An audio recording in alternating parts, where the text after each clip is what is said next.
성경 말씀을 봅니다. 신약성경 마태복음 14장입니다. 신약성경 23페이지 마태복음 14장 12절 13절 12절 13절을 한 목소리로 읽습니다.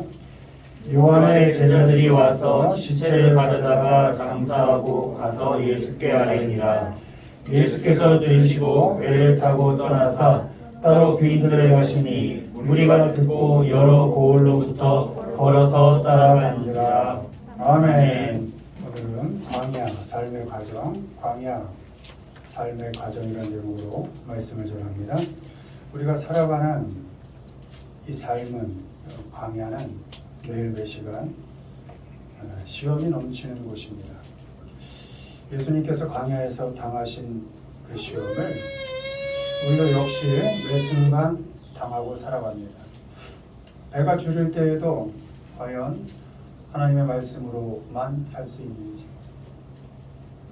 또 삶의 한가운데서 하나님을 시험하지 않고 살 수 있는지, 또 천하 만국을 다 준다 할 때 하나님만을 경배할 수 있는지,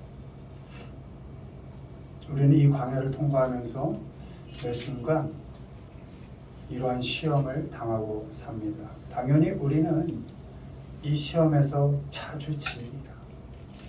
신앙생활을 오래 했다고요? 그래도 집니다. 어쩌면 항상 집니다. 그래서 하나님께서는 광야를 살아가는 모든 신앙인의 삶의 과정 속에 십자가의 은혜로 함께 하십니다. 법 들이대지 아니시고 은혜로 함께 해 주십니다. 우린 약하니까, 매일 지니까 하나님의 은혜를 붙잡고 살게 하십니다. 하나님의 은혜 안에서 성령의 도우심으로 우리의 신앙은 광야라는 삶 속에 놓여있는 많은 돌에 부딪히고 또 다치고 아파하면서 그렇게 단단해져 가고 성숙해져 갑니다. 바라기는 거친 광야 같은 인생을 살지만 우리의 삶의 모든 과정, 희노애락, 그 과정을 통해서 하나님께서 우리를 자라게 하시고 성장시키신다는 것을 믿으시고 언제나 하나님의 은혜만을 의지하면서 살아가시기를 바랍니다. 아멘. 보시죠. 읽습니다. 아픔과 기적. 요한의 제자들이 와서 시체를 가져다가 장사하고 가서 예수께 아뢰니라. 예수께서 들으시고 배를 타고 떠나사 따로 빈들에 가시니 무리가 듣고 여러 고을로부터 걸어서 따라가니라. 무리를 명하여 잔디 위에 앉히시고 떡 5개와 물고기를 2마리를 사사 하늘을 우러러 축사하시고 떡을 떼어 제자들에게 주시매 제자들이 무리에게 주니 배불리 먹고 남은 조각을 12바구니에 차게 거두었으며. 아멘. 마태복음 14장 12절 13절, 마태복음 14장 14절 19절 20절 말씀입니다. 광야는 늘 시험의 연속이지만, 그래서 가슴 아픈 일이 늘 일어나지만 기적도 일어나는 곳입니다. 세례 요한이 죽었다는 소식을 듣고 예수님께서 아파하십니다. 하던 일을 다 그만두고, 우리말 성경에는 배를 타고 그냥 가셨다 이렇게 되어 있지만 원문을 보면 하던 일을 다 그만뒀다 이렇게 표현되어 있습니다. 멈췄다.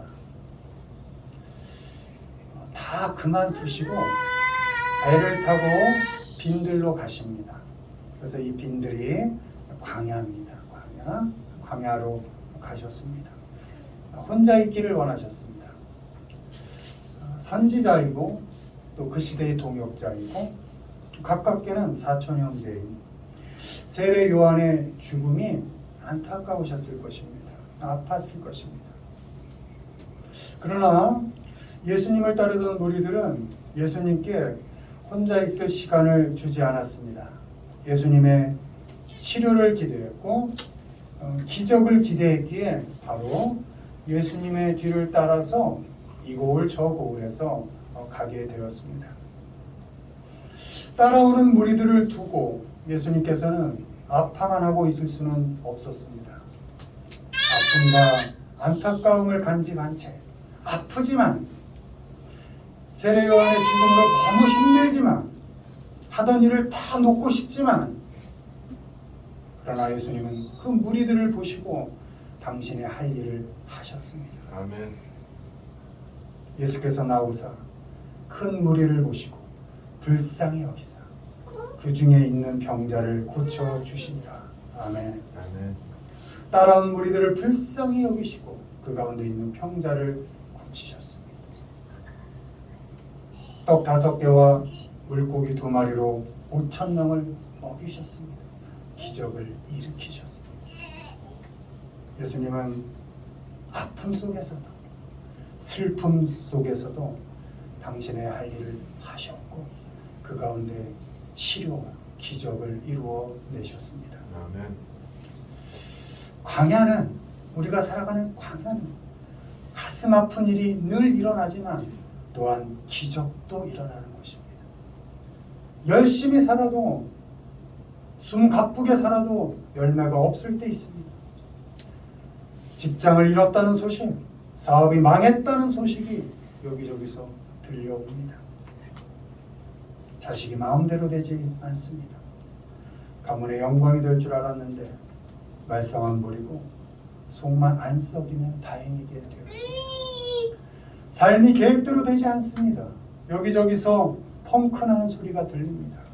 안 먹고 안 쓰고 모은 돈이 어쩌면 그렇게 하루아침에 나가버립니다. 지인들이 병들었다는 소식이 들려오고 친구가 죽었다는 소식이 들려옵니다.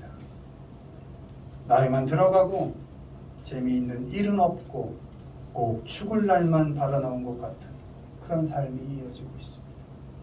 우리가 살아가는 광야는 이렇게 안타깝고 아픈 일이 매일 몇 시간 일어나는 곳입니다. 그러나 그 광야를 지나는 동안 우리 하나님의 자녀들은 아파하고만 있을 수는 없습니다. 절망하고 낙심하고 원망하고 포기하면서 무기력하게 손 놓고 있을 수는 없습니다.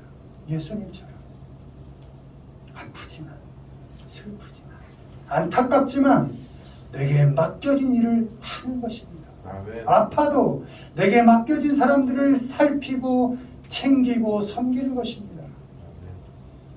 열매가 없을 수 있습니다. 그러나 그럼에도 오늘을 기쁘게 살 수 있어야 합니다. 왜요? 그래야 하나님께서 허락하신 일용할 양식을 먹는 기적을 경험할 수 있는 것입니다. 자식이 마음대로 안 될 수 있습니다. 왜요? 원래 내 것이 아니니까. 하나님께서 잠시 맡기신 것이니까 자식을 놓고 하나님께 기도할 수 있으니 감사해야 하는 것입니다. 그럴 때 나보다 자녀를 더 잘하시는 그 하나님께서 그 자녀를 책임져 주시는 그 기적을 경험하게 되는 것입니다. 나이가 들어가고 병이 늘어가고 그럼에도 불구하고 감사할 수 있어야 합니다. 하나님께서 생명을 연장시키시고 하나님께서 호흡을 하게 하시고 하나님께서 살아야 할 이유를 주신다면 하나님께서 살게 하신다면 딱 죽고 싶은 그때에도 남은 광야의 삶을 감사하며 살 수 있어야 합니다. 아멘. 감사하며 살아낸 그 시간을 통해서 우리는 조금이라도 더 하나님의 성품을 닮아가는 그 기적을 경험할 수 있게 되는 것입니다. 아멘. 광야는 끊임없이 가슴 아픈 일이 일어나는 곳입니다. 그러나 우리가 하나님을 감사하고 우리의 범사를 항상 기뻐하며 우리가 기도할 제목을 하나님께 간구하여 기도할 수 있다면 그 광야는 기적 또한 일어나는 곳입니다. 아멘. 만만치 않은 삶이지만 그 삶의 과정 속에서 하나님이 이루어 가시는 기적을 맛보고 하나님의 돌보심의 은혜를 경험하면서 살아가시기를 바랍니다. 아멘. 어떻게 살아도 결국 죽는 곳이 광야입니다. 그러나 영원한 생명을 맛보고 부활을 이루는 곳 역시 광야입니다. 예수님께서는 광야의 삶을 사시다가 우리를 위하여 고난당하시고 십자가에 죽으셨지만 결국 그 죽음을 물리치시고 부활하셔서 우리에게 소망이 되셨습니다. 아멘.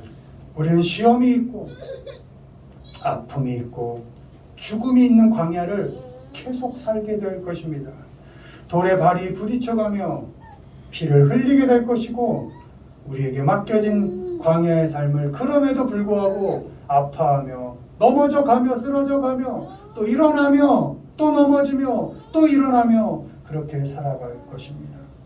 그런 광야라는 삶의 과정을 잘 살아내서 단단한 신앙인으로 성장하시기를 바랍니다. 아멘. 광야를 살아낸 우리의 신앙 고백이 반석이 되어서 우리 한 분 한 분이 하나님 앞에 아름다운 교회로 반석으로 세워져 가시기를 주님의 이름으로 축원을 드립니다. 아멘.